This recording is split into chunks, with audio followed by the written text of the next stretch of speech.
When I was 15, I was playing in nightclubs. So when I graduated from high school, I went to Juilliard. And I had played with Bill Eckstine in St. Louis because the trumpet player had a hemorrhage. And before that, I'd gotten a record with Dizzy and Coleman Hawkins called Wouldn't You? And the style he played and the style I played was similar that I wanted to play.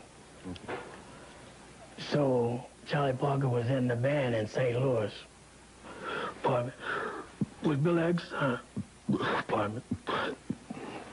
So Juilliard was in New York, so I looked him up.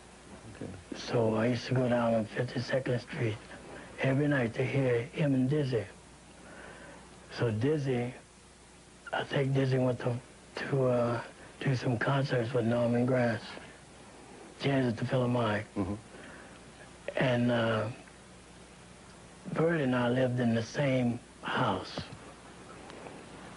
So when I was waiting on him to catch a cab to go home, the owner said, of the club, Bird said, well, I'll bring my band in there. He said, well, you can't find a trumpet player. Who's going to play like Dizzy?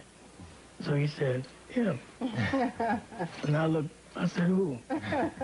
He said, you. Yeah. I was afraid to death. But I knew everything Dizzy was playing. I'd memorized it. Okay.